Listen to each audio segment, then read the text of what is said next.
bit event ad server. Okay, so everybody knows what is a bid event. It's a very small application, what is just serving ads from Exchange. It doesn't support any native traffic, only Exchange traffic. So far, we handle all message and plus some portion of mop-up. Very light application. Who work on that? It's really application itself contains a lot of libraries, and all code is pulled on a different. It's kind of using module approach. So we use that approach because event server has some good feedback. So we continue that. So we're gonna start on the basic stuff because everybody wanna know how to find if something happened in our production and somehow at 12 p.m. or 12 a.m. You're on your computer and wanna help somebody. So you wanna I'm gonna show you some steps. What's gonna help you to save maybe some money and some time for other people. So if you wanna know what are host names for the bid event, we're gonna do this. So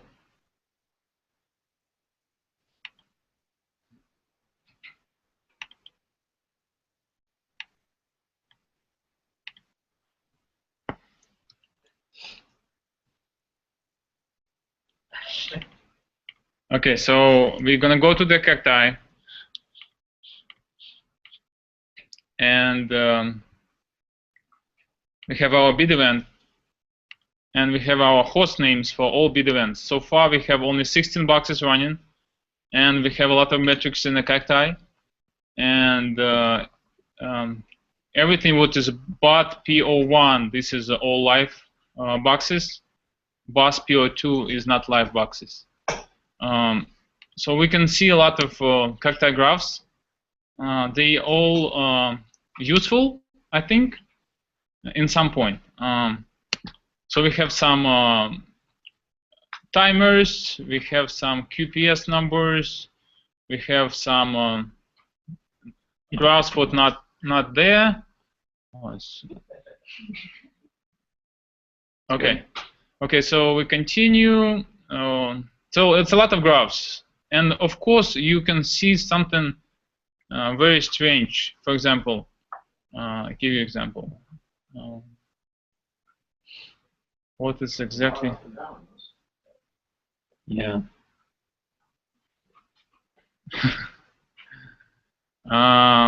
So here, for example, we have a number of ad text return, banners return. If you see some dips and drops, and you will be like, why it's happening? And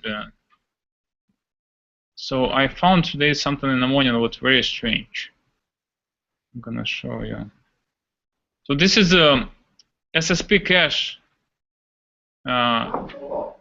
cacti graph. Okay. So what is strange? Then it's flat line. So if somebody wanna debug this, go forward. So really that line, if we see when we start bid event, it's growing up. And yesterday it stopped. So Matt, you wanna open PS ticket so we can? So this is cacti, okay? If I said if you need the host names, they all here on the side, so you can SSH to the box and continue debugging.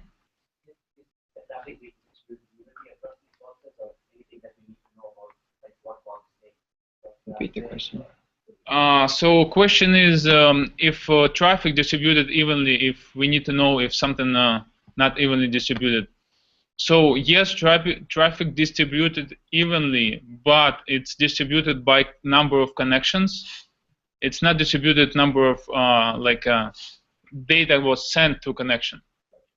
So you can see sometimes different numbers on each box. One can handle 3K QPS, another can handle 4.5. It's just because there's a nature of traffic what's sent for different exchanges. So let's continue.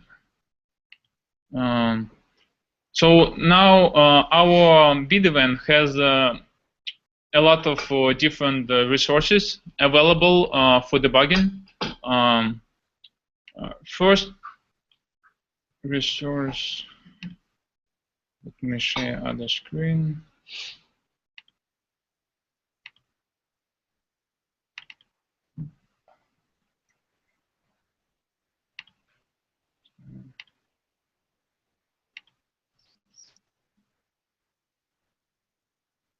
Okay, so let me connect to VPN.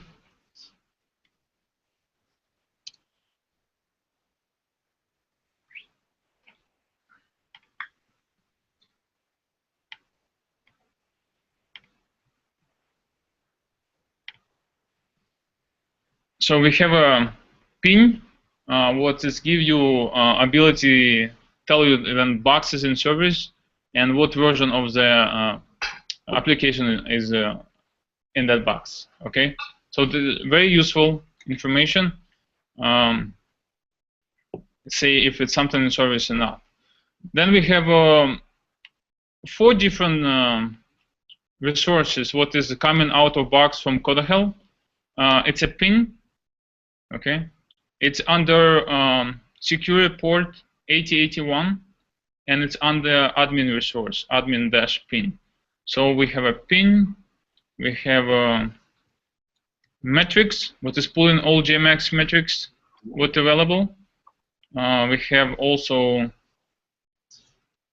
threads. I'm gonna pull all available threads, and last one is a health. So health is gonna help you too. It's gonna give you some additional information. For example, we put some metrics for the Redis in case of something happening wrong with Redis. You will see it's here. If something like data is not there or something bad data, it's available. Some repositories tell you if it's in good health or not. So I think we can extend this later, but so far this is like a minimal set of health checks what we have for the bidder. What's in metrics? Are you going to get to that? Yes. So what is a metrics? I think it's the next one. So metrics, yes. Okay. So metrics is all JMX. It's also available using JConsole. Okay. So it's the same thing, but it's just easy to grab.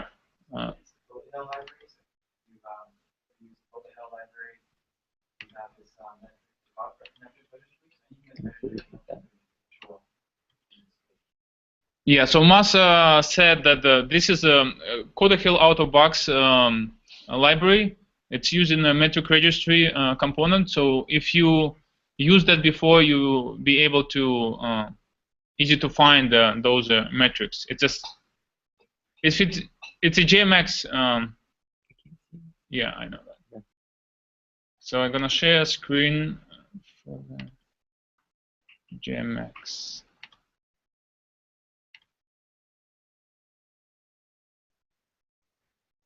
Okay, so this is the same metrics what was using resource. It's here. So we have some. I'm gonna go through some of them, not all of them, but some of them. So we have Elastic Memcache client. It's so Memcache. It's after add was served, we need to store some data about that request, so we can access the data on a impression on a secondary event. What is impression click?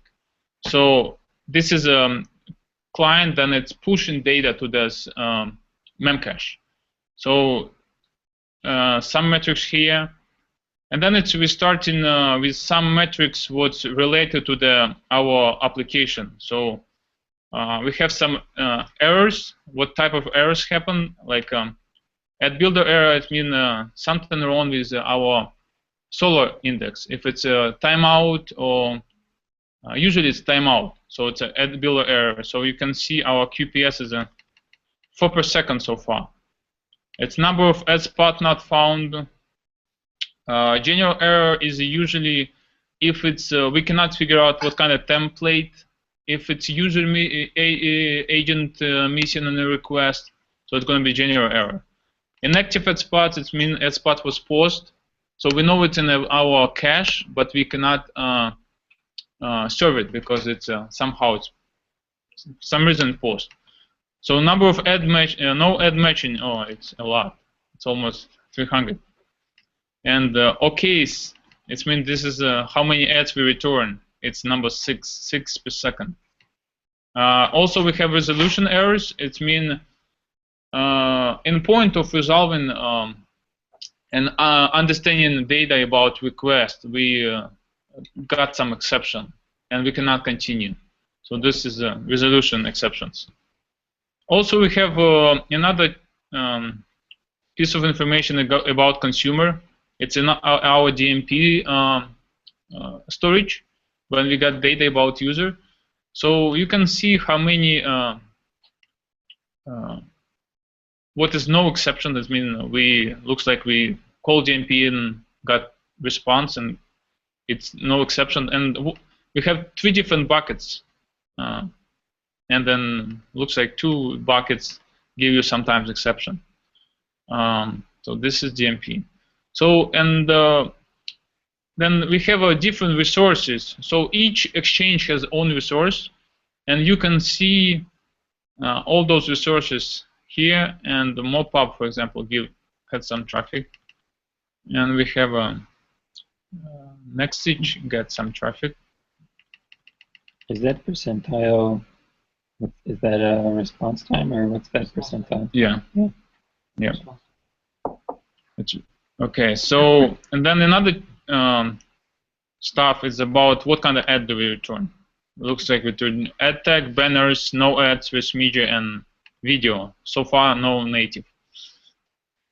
At select a response handler, it's another.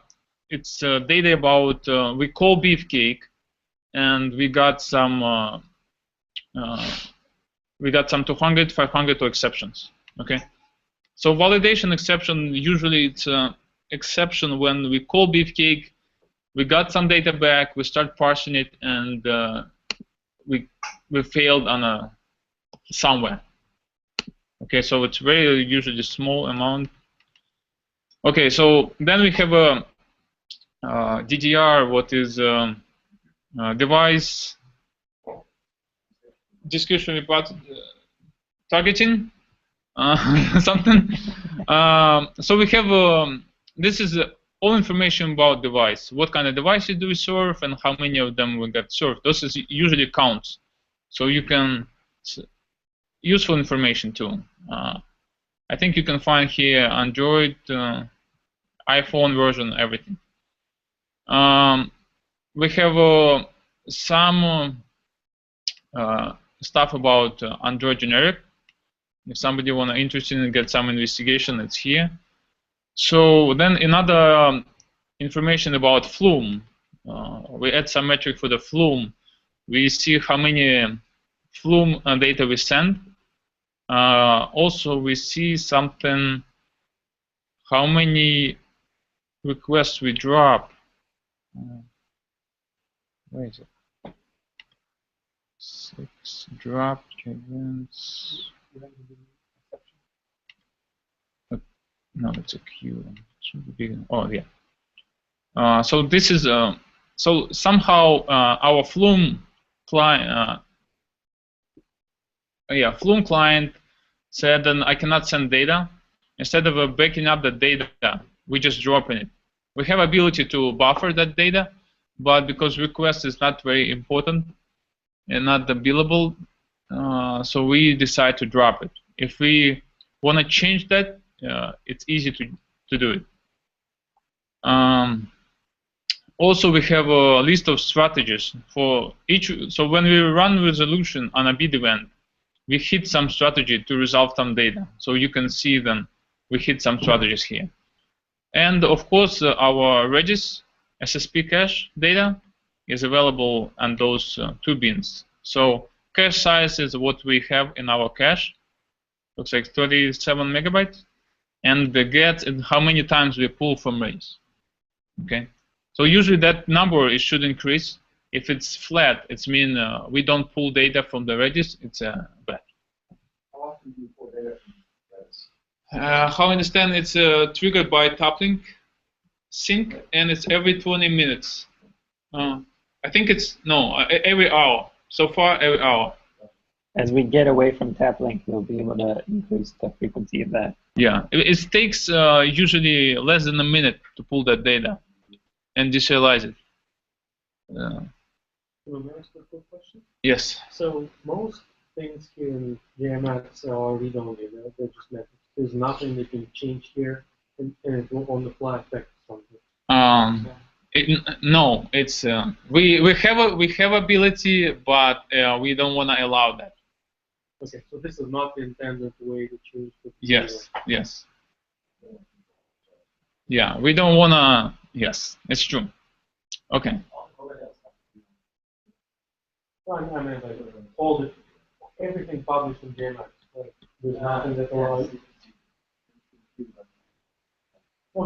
Okay, so that there was talk about if it's we can only read or we can write. So for the bid event, we only read data, and that data, what is JMX, got pulled from Cacti for good visualization. Okay, so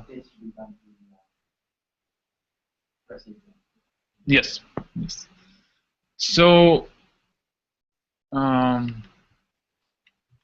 So next step is we're gonna put bid event out of service. Let's say bid event in a bad state, something happened, and you want to take out of service so you can distribute traffic to other bid events and start debugging on a other one, on a bad one. So I'm gonna show what you're gonna. So we have a resource available to show you if it's. If we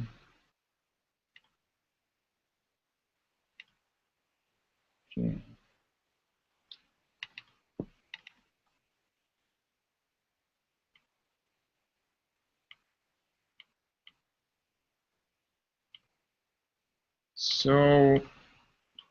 So two ways to say if we in service. So I showed you pin, correct?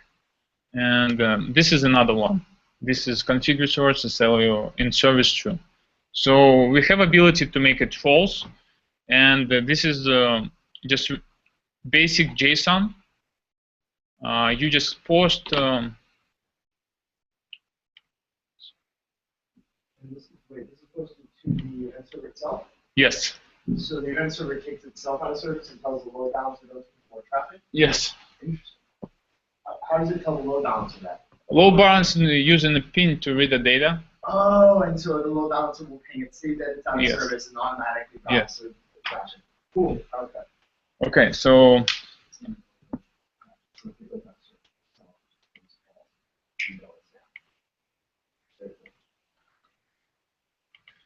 so in our we have our QA production box, or what we use for really kind of debug production data, not interact with our data flow from Exchange. So it's a box on a boss event 16. So this is what you do to take out a service. It's just you same resource is a type of JSON. You do put and make in service false. So this is will bring boss event 16, what is has a bid event right now running, out of service. Okay. So it looks like it's okay. And I'm just gonna go to boss event 16.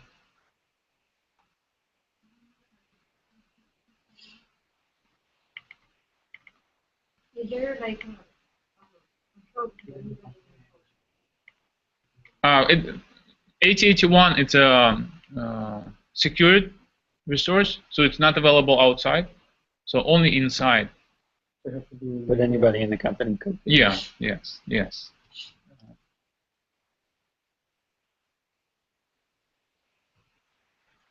So go 716, interest off, and I'm gonna make it true.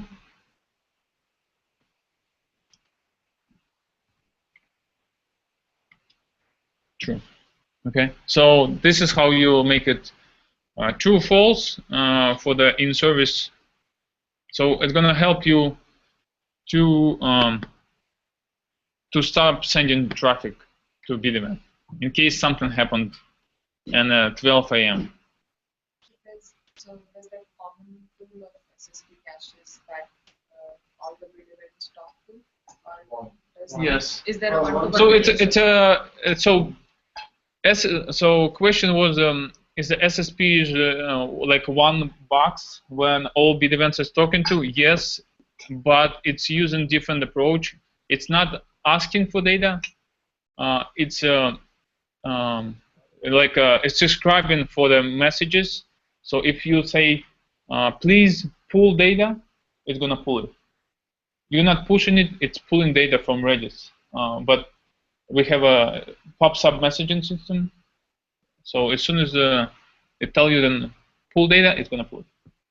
There's one SSP cache box per data center. So Yes. there are actually two boxes, and those are both directly pushed to 5 PA. Yes, and we have a ability on a runtime to swap connection to the Redis. Right. So you can, if something happened with Redis in Boston, you can swap it on a runtime and say I want to connect to SSL and gonna continue pull data from SSL. Okay, so let's continue. So now we wanna. So for now we have 4 different pipes to send the data from bit event. So it's all done by our scribe and Flume. So we have audience data, what has 1 pipe. We have unknown site, what got created when it's we have request from a new site. It's going to different location. And we have then 2 different request types called, we call it MP or KSP, it's a legacy name, and going in a separate pipes, okay? So if you go to the property of the bit event,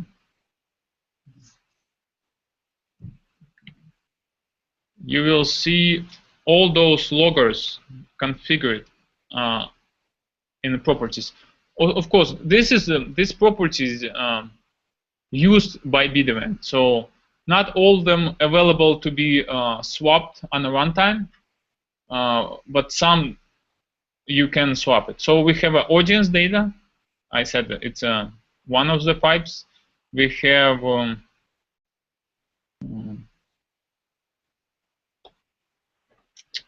something called request. Yes, request. What is C3? I think it's KSP, and C4 is MP. C4 it means category. It means like this name MP and KSP. And unknown site log somewhere in the bottom. So for clarity, some of these properties can be changed on the fly. Yes. And some of them you can change them, but then you'd have to restart the box for Yes, you can go. Later I will show location where is config file located, so you can make a change, and then you have to restart JD, and it's going to be pulled from property file. But this web service says if you don't, you can just view them.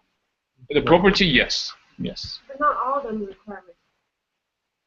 I said when you need, you can make some change on a runtime, but not for all. If you need, if you fail to do post and change the data, you have to change in a property file and restart JD. How can I know which one is correct? You have to dig in a code. Or you can try it, and if it's failed to. Okay, so what I'm gonna show you. Let's say I want to turn something on. I want to log. So right now we don't log anything to the file. So everything logged to the sent to the scribe or to the Flume. Nothing logged to the file. And let's say you want to collect the data from the file. So what should you do? So really, it's the same thing. It's a JSON way, and you do post.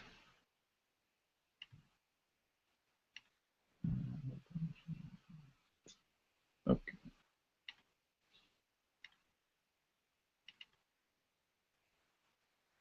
So this is your post.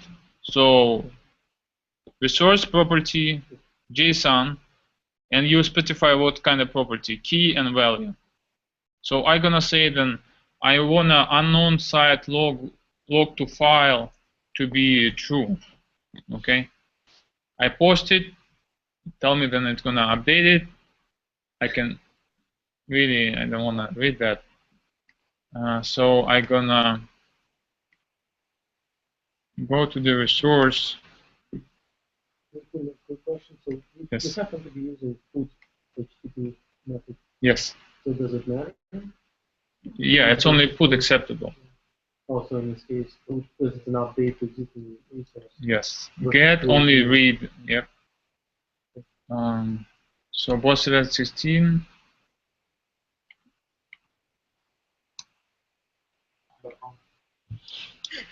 Oh God.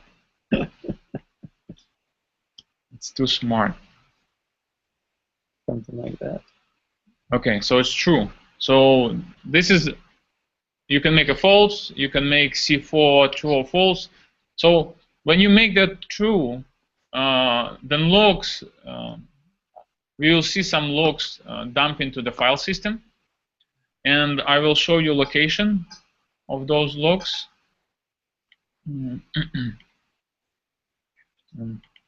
So for tap link, you Mhm. could control this in the admin console, Yes. and it would automatically get rewritten by a sync, right? Yes. In this case, it's going to stay on until you switch it back yourself or deploy, right? Yeah. Or yeah, Puppet run or you start JD.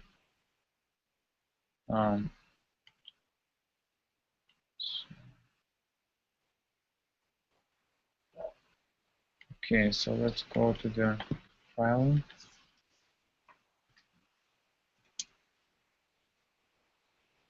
And Puppet's not actively running on these boxes, right? It's still like manual when they want to do a deploy or something. Yes. Sometimes they do Puppet run to update some other things. So if you have changed something, it's always good to let someone in the app ops know that you have changed the property, so that if they find something, because when they run, when they do a Puppet run, they would see differences from what they have on file versus what they see on the server.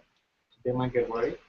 So just send an email to app ops if in case you have to ever change something on the fly. Yeah. If you better to always contact app ops if you decide to change a property. On yes. So you will see then here it's we on the U1 JD. So C1, C2, C3, C4. So I think if I less it C2, it's I hope it's unknown side law. No, this is audience data. I apologize. This is error. This is a unknown side law. Okay. So as soon as you turn login, file login, you're gonna dump the data to the file system. You can read it. You can turn it off. Also, you can in the same time you can stop sending data to Scribe, or you can stop sending data to Flume. All available on a runtime. So be careful. Yes. When you run, check 7 times and then push button. So when you enter this logging, can it actually slow things down?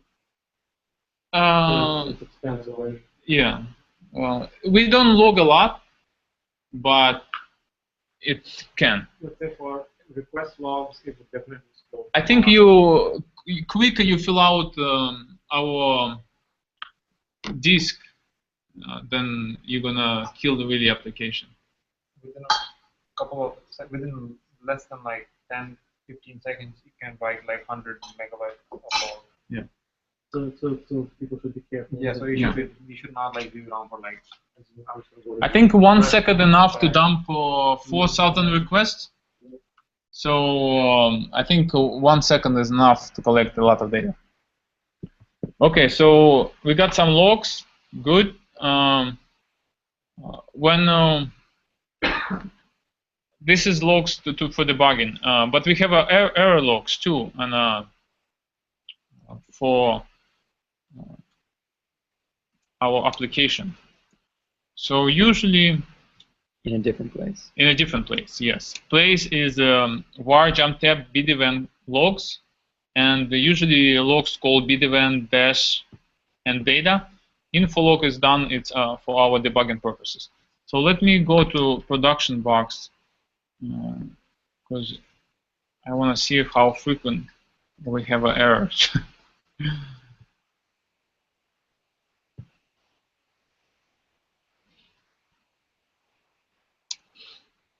Is that location going to stay there, or is it eventually going to move so that you will release it? No. For the I don't. For the var, if you move, but for the log, Full. it will stay there. So at each release, they delete the log directory from the previous one. They do? Okay. Yes. So you'll see latest log. I think there are two types of logs we have. One is application logs and one is Jetty logs. Yeah. I think Jetty logs stay, but the application logs get deleted. Okay. Okay, this is how what right now dumping to the error log. It's a lot, but really it's not. We're doing maybe 4,000 QPS, and those errors, only if you look those errors, or we found some, looks like we found some bot, and something called cannot find correct mapping for maximize aliases. Mean we don't have we cannot map this unknown operator to some known operator. So that's why we log it for debugging purposes. And if you see something fail to get response from add selector, it means we call Beefcake. Beefcake give us timeouts or give us some kind of exception. So we failed. So it's logged. If we remove, I think Beefcake exceptions and this cannot mapping file exception, it's going to be very little number of errors logged. So, but for now we put this as is, and so in a day we do almost 1 gig of error logs. Okay, in one box. So now, because I am in a file system, I'm gonna show you our config file. So I said that we have ability to change config on a runtime, some properties on a runtime. Also, you can change that property in a config file. So location of this file is var jump tab bid event config, and file called bid event.properties. If I open that file, you will see the same property here with you will see unknown site log, audience, request. So they all here. You can, if you have a sudo, you can change it and restart JD, and it's going to pick up that new property. Okay, so I think I covered some basics. Now we're going to go to advanced. so let's say you have a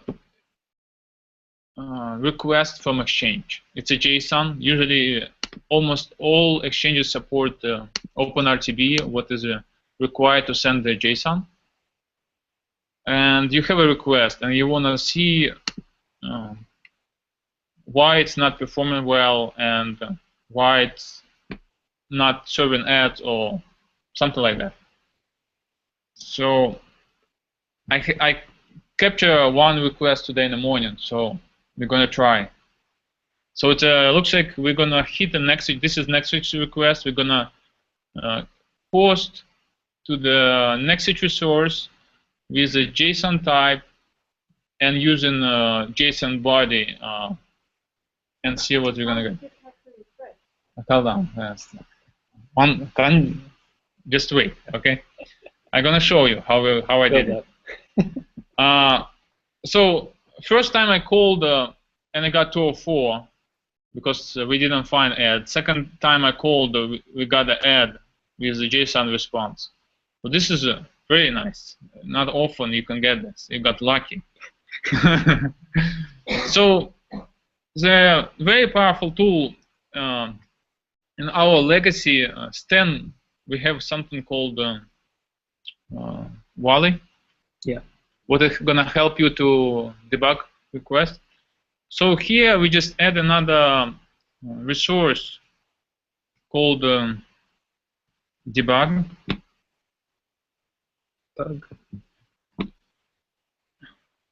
Okay. There you go. And if I post the same data, it's gonna give me big JSON, what contain almost all information available on a time when we try to choose an ad, try to find an ad, and all intermediate steps what bid event achieved to get give you ad back. So you see then somehow we got the ad back again for the same request. So it's another luck. So we have an ad object. I'm gonna go to some objects and explain you of those. Okay. So add object, it means we call beefcake our repository. It give you something. We read that, make some manipulations, and return to bid event the object called add. That add object contains add markup. This is a markup that's going to be returned to the exchange. You have also you have a request body. This is URL got called to the beefcake. You have a full beefcake response. So it's very helpful for debugging. So in that one object you have information about our beefcake call. Okay. Add selector request. So it's we have, because we're using a modular approach, it's like it's a layer between bid event and beefcake call. So add selector, it's an object going to be filled in by bid event. Then our library going to pull that data, construct that request to the beefcake. So you can see, I don't know, some language here, location here, some publisher information there. So some URLs to be input for the markup is there. Okay, so next is a bid event. So bid event object, it's an object that created on a request time. So bid event itself contains add event. Add event object, it's an object that used, I already said, it got pushed to the memcache. So on a secondary event, we can access data, request data. Okay. So bid event itself contains add event plus additional fields. So you can see, I said, all data is available. Yes, SDK versions. See, Charlie, something found already, something.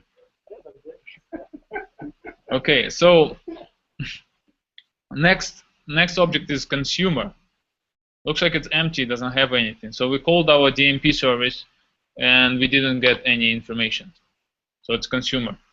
So consumer identifiers objects, it's another object what sit between the bid event and our consumer repository. They're going to be got filled in, but some data to get the data from consumer repository. So you will see that we filled something, IP, request ID, spot sites information, but so we didn't find anything. So that's why consumer is empty. Usually, if it's consumer is not empty, you will see a lot of segments. What is we get from different buckets. Next is our logs. So you see our C3 logs and C4 logs. Those are this is KSP logs, legacy KSP. This is legacy MP log. Yeah, MP log. Okay, this is what's going to be logged to our endpoints like MapR, like Mofesto, and others. We have something called the ID resolution event. This is an event what got created on a request and sent to our audience data. So audience will use that data and will update those DMP buckets, use that data. Okay, so it's something called ID resolution event. Open RTB request. This is JSON, what got posted for the debugging. So if you compare, it's the same JSON. It's just another object, so we can see it. Is this the incoming request that you got from this? Yes, this is a sample one. Open RTB response. This is response. We're going to go back to Exchange. And resolution result, it's a object what contains the data what we resolve on a request time. Like we want to find location using IP. We want to find the device using user agent. All the data is available. You see, like location object. We try to resolve our placement with a spot in a different word. So you see data from SSP cache. You have a template. It's some data. We did not put everything. We put some important. If we need additional, we can always fill this. Okay. So this is our response on a debug resource. It's give you really useful information on each level, on almost every step what bid event went through. We got resolution, we called DMP, we called our Solo repository, and we generate add event and bid event, and we send logs to our endpoints. So all data is available, and it's going to help you to debug. So yes, so even ask me how do you get those requests? How do you capture them? You know, because it's not easy. It's not up, but it's a bid event. So what we have our Masa wrote a special tool. It's a filter, JD filter, would sit in the front and gonna capture everything and forward to specific location where you specify. So I'm gonna show you sample one, and we're gonna try to capture some data. So what I'm gonna show you.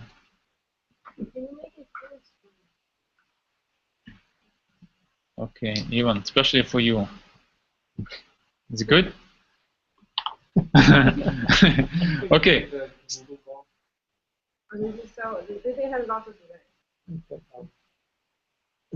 Okay, so what we have here, we have a boss event, admin, filter, config.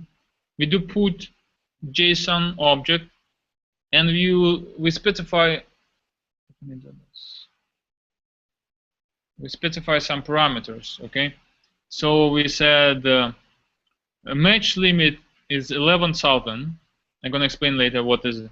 Destination URL, where we're going to post after we capture. What to match, RTB to match, pass to match is going to be RTB. You can put the message, it's the same thing. Request body contains, it's what is, you can put here, like, let's say you want to capture message request for special site ID. So you can specify here, say, I want to site 1, 2, 3, 4, 5. Okay? And you say, I want to only 200. I don't want to, I want to what got served back to the exchange. So this is a list, you can put 200 to a force. Debug thread local, it's another ability to stick data to the, so filter can access it, okay? So far it's false, it's used in a top link as true. Headers to remove host, I'm not sure why we had to remove that. I think it's some problem to forward data, correct?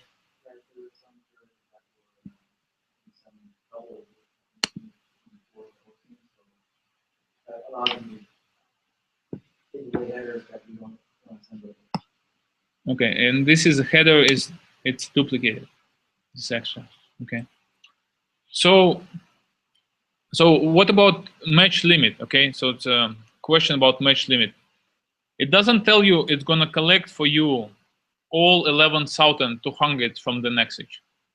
It's gonna tell you then it's gonna read 11,000 requests, and out of 1100 it's gonna grab all 200 from message. Okay, so you may get 0, or you can make all 1100. It depends on your query. Okay. So what I'm gonna do, I'm gonna post it, but I'm gonna go to boss event 16.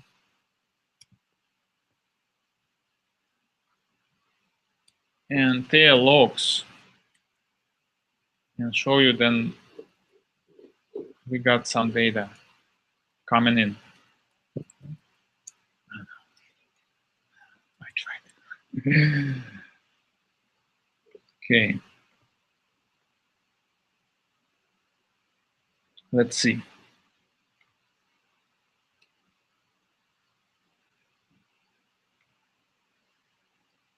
Good. What a lucky day. So I capture some, okay, and you can see that we have a response back. You see some headers. You see body. So this is how I capture. So if you want to capture something, live traffic, it's like a capture rule in a top link. Then you only one difference that it's you have a number that I want 1,000 of 200, give you 1,000 of 200, something like that. But here you just have to hope you got 1,000. So can you give you more? But it's easy to run through and get data back. Does the filter only run on the request data, or is it also the response data? Like, could I put in the campaign ID, which happens to be in the response, and it might match? I think it's not. I think it's only request. Okay. We can add another functionality to capture response and do matching. I think it's only request so for now. I mean, TapLink doesn't have that functionality either. Yeah. But I know people have asked me if it's possible. We have ability. We can add functionality. That's cool. Okay. So one thing is because it's very powerful tool, you can put here match limit is a billion and go home, and it's gonna yes, okay. So you have to be very, very careful when you do that, okay. And let's say you did something like that and you want to stop it. You just put a null, and match limit is null, and it's gonna stop dumping data. Okay. So I don't want to show, but I did today in the morning, and it works. It's okay. So, now I want to show you, with that tool, we have ability, we have a resource, special resource, to show you in what kind of process happened. Question? Yes. So, but a couple of tools that you showed us that are dangerous, right? Like the Yeah. logging and this. Yes. So when you debug a problem, okay, this PWM server is not working great. When you come in, can you see if one of these two is on and turn it off? Do you know if like somebody else came in and did something? I said all available on resources. You just check resource, like a property. And this filter that it's on will be still show up? Yeah. So we have a resource, special resource for the filter. Mhm. Okay. This filters tell you then what I posted, and match count is 1100 what we reach. So if I do it again, I'm gonna do it in the back end. There's no authentication. Yeah. There's no security. Only security you have is that it's on 8081, so that's that you can't miss it. But you can. Okay, so I do 80,000 requests. I just did it, and where's my? Have to be very quick because I can. Okay, so we reach 11,000 already. So you see, it's doing the job. Okay, I mean it's capturing those requests on a counter, and as soon as we reach 80,000, it's gonna stop. So, but let me stop it, you know, because I said I promised, and it's gonna stop. So I just post with 0. So we stop. Enabled, false. So it stopped running. Okay, but it's already dumped wherever 26. It's parsed 26,000 requests, and if it's found wherever it's matched to your request, it's gonna dump. So when you do that filter, it's gonna dump data in a file system, yeah, in our BDVN logs. So if you don't have an ability to go to the box and read the data, you're kind of blind. So you have to open a ticket to get the ability to SSH to the BDVN box. It's a same logger, BDVN, BDVN. It's BDVN log file. Yeah. What's the overhead? I don't know. Light For logging? for this capturing? Is it light or heavy? It's what is overhead? How of this filter? Yeah, so it's a constant memory overhead, right? So all the request payloads have to be public. Yeah. So to lose the streaming ability, you have to custom, but most of these payload is fairly small and like anyways. And then the expensive part is that you got a response buffer. So you also have a response.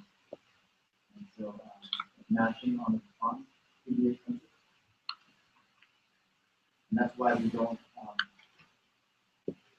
that's why we set a limit to the 200. You only get the ones that match up 10,000.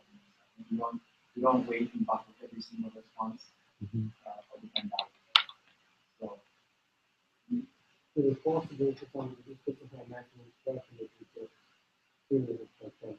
it's a data string contains. Yeah. It's not bad. It's very, very. Yeah. So overhead is small. Yeah. Final answer is a small. If you want to kill it, you can kill it. So no question about it. I guess the process can be.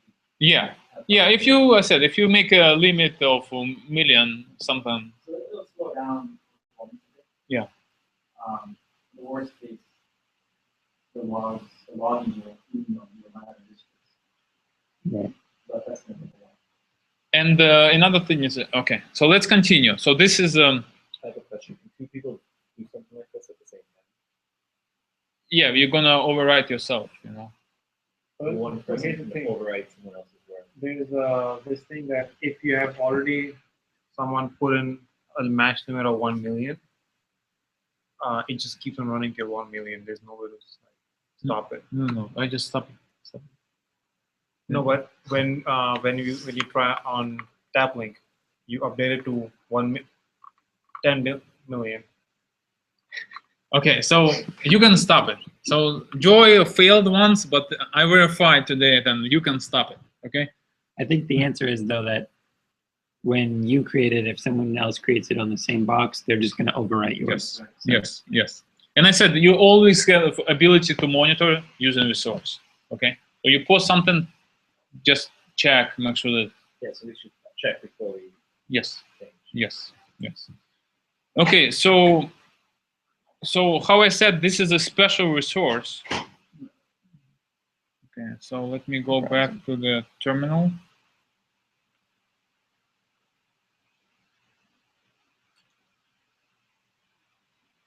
We're running a little bit over. I hope that's okay with everybody. Yeah. We are recording it though, so we need to. Almost done. Okay. I think one. It's my fault for the technical difficulties at the beginning.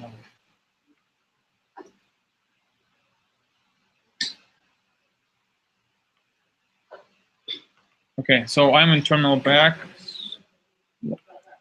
So how I said, this is special resource admin request. So we have a special resource under bid event, what is admin dash / request, what is going to dump only request data and response to the file system. But in the same time, I showed you that you can use the debug resource and gonna dump you more data, what you can analyze more. So you can, what you can do, you can make a same request with forward to RTB Nexus debug. Okay. Mm-hmm. So what it's gonna dump is gonna capture request and gonna dump to the debug resource, and all this JSON with the intermediate data will be in a file system with additional request, response, and everything. Okay. Also, one more thing to know is that these are all info logs. Yes, it's in a file system on the var jump tab, bid event, millennial. Whatever. I think if you're using BOS event 16, then it's jumped up. Yes, it's in a file system. It's var jump tab or millennial media bid event logs, and over there it's not many files. You will find for sure. It's a bid event dash info or bid event dash data. So if someone has to forward to their own server, so just make sure that they can make sure they have turned on info logging in the. Okay, so Joy is saying that if you need to, you can forward to your local, but you have to turn info logger. But really, if you wanna, what you can do, you can write your own resource and capture all data on a request, because all data come in the headers. So you can dump all headers and you will get same information. Okay. Well, and use that as a post URL Yes. Yes. Which post yourself. Yes. You can. I said the destination URL. It's a URL where it's going to be posted. So yeah. So if you have an ability, this is go forward. You can do it. So and the info logs are on in production by default. No. No. That's why we forward to bid event, BOS event, because we have set up info logging. Okay. And because BOS event 16 is reachable from the production. Yeah, there. Got it.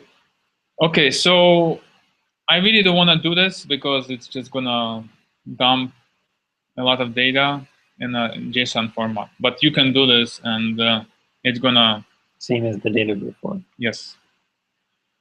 One more step is for debugging. Okay, so we did some requests like this. Okay, where's my other one? Okay, this is live request what got served by our bid event. Okay, this one. Okay, this is this request. This response.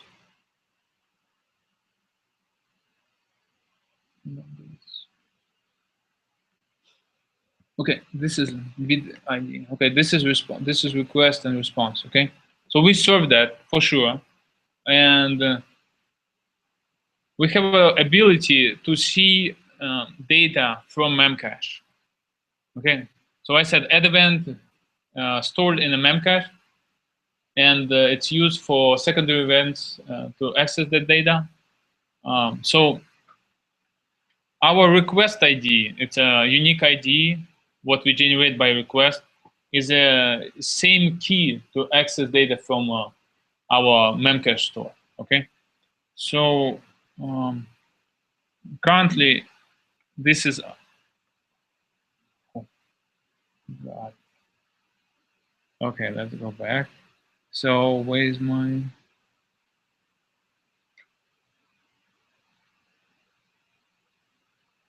So yes.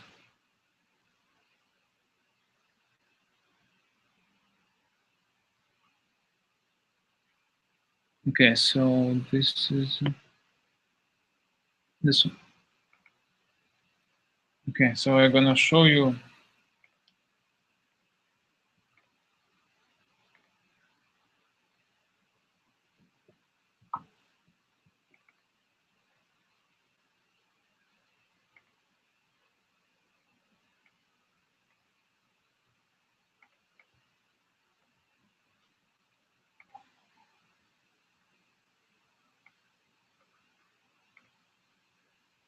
Okay, so it's under our event servers.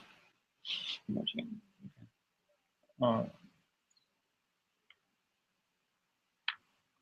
let's try this.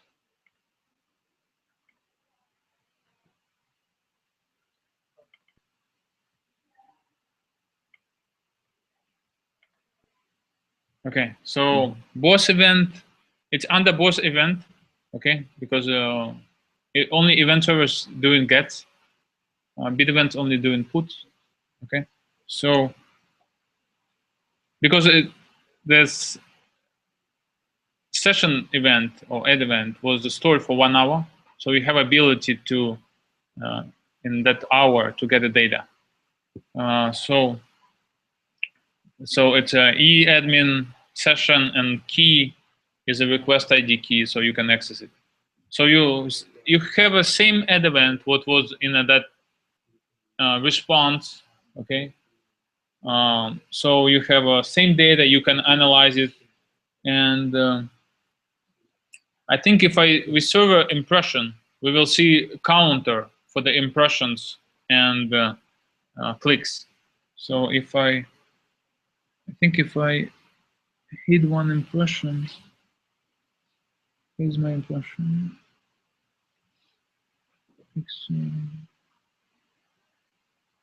Oh, this is a problem. We don't have impression. Just Did you click? You and color yourself. On event server. Yeah. Yeah, let me do this.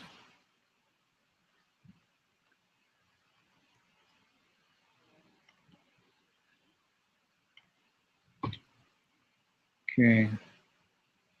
Pixel.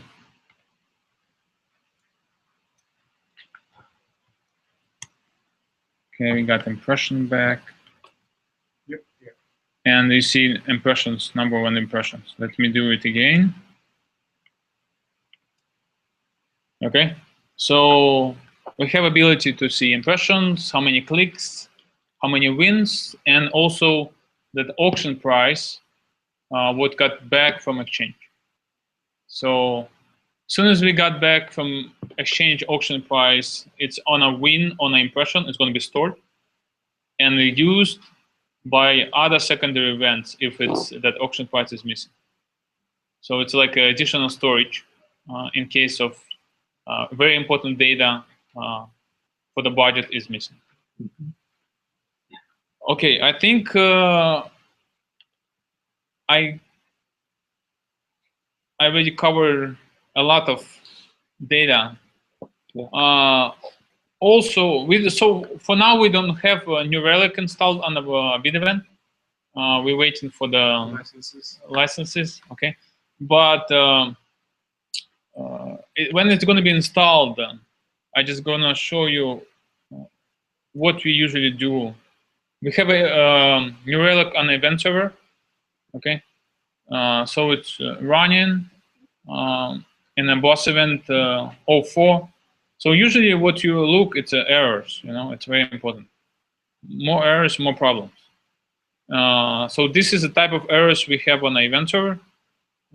And usually go like this is the bad. We got 404 on the impression. You go on a type of messages on New Relic. And it's gonna see you like 16 similar errors for this type. You click on it and you will see what kind of errors. Okay, so like you can. This is live. Our pixel. You can capture, get the key, try to get from add event, and see what's happening. If it's got impression, not impression, something like that. So it's going to be the same thing for the bid event, where we be able to get some errors and you can debug when you have New Relic. So we have some tools. We have some async alerts too around that. Some basic ones, not a lot. The best idea is to put more data in a health check. So async is going to reach that health check and tell you if some problem. So we can really control health check, not by other people. Yeah, that's. If you have any questions, I can show you how we do that. But I think a lot of people already work on a bid event and have some knowledge. And yeah, you can ask me any questions if you like. Yeah. So this is awesome. This on No, it's a top secret information. Only available for the engineers. Yeah, we're gonna post this. We didn't have time because we in the process of developing. We just add something quick, and really did not have time to put this on a wiki. There's Huh? Oh, I have a lot of. Yeah, I don't want to see Untitled number 8 or something. Yes. We'll get that out there though. Yeah, we will post some data for help in case you need to debug. There's a small handbook, operations handbook on the wiki. Just gives you basic information. Yeah, Joy already filled some for the operation team. It can be used as some kind of guide, but it doesn't have all those availabilities what we add for the for really to test A/B from transition from old system to new system. So for the test, like you have people turn off the test viewer for the feeds. If everybody go into create a request capture. Yeah, but we have a different boxes. So There's no way for you to be 95 ways for no. Which one you created? So the only way you can know that if something is running on it is to go to the filter configs on your browser, and it will show you if someone has set up a filter. If not, then you say we really goal is to put some kind of security around that, so you have to log in or put some data, and we can tell you then it's like this resource is not available because it's in use, something like that. But because it's not really a lot of people to do that in the same time. So we don't have reason to do that right now. But if you would like to, we can say this resource is used. See you tomorrow. But I said 16 boxes. You guys, everybody in a HIP chat, we always can communicate and see if somebody uses it. This wasn't meant to be a production level feature. Really, just to help us get used today. Yeah. So if you want to prioritize it, whatever, just keep in mind, it wasn't meant to be used by everybody all the time. And one point point is a legacy top link has a lot of traffic flows, okay, and you have a power to make a runtime change. Bitevent doesn't have that because it's too expensive. So if we need to put some runtime fix, you have to do emergency release, put some code in production, and then deploy. According to Richard, that once public tree and everything all deployed or set up, it should be like 1 second. like you just push up to Bitterman in MM, and they will take and just tell someone in the on-call room, and they should be able to do it for you like within like less than 3 or 4 minutes. Yeah. And because its application is very light, it's not like a top link, what has a lot of information. You know, it's a very big application. Can do a lot of stuff. It's for the deployed data application. It's very quick. It's like they can do, I don't know, 16 boxes in like 3 minutes, something like that. So it's very small. They don't have to load the main for 2 gigs. It's pulling from Redis to 37 max, and that's it. Any other questions? But no acceptance test. Jackie is working on that, one of our team members. So we should did a prototype to test if the tapping test can run with Bitterman. And he was able to run I think one or few tests that was there, but he didn't. It was just to show that it runs. Right. But Jackie is working on, first of all, making the audience and advertising bill in one, because they have some really old that are not most of them are like not needed. So we'll have only one tweet now, and then once that one is completed, then we can port over Bitterman in place of happening the acceptance test. That will be the easier part, but the hardest part is to merge audience with advertising. Okay, so question was, do we have any audience test? Answer is no. Acceptance test? Answer is no. They come in. When it's a deadline, unknown. All right, I think that's the end of the broadcast. So thanks, everybody. Thank you.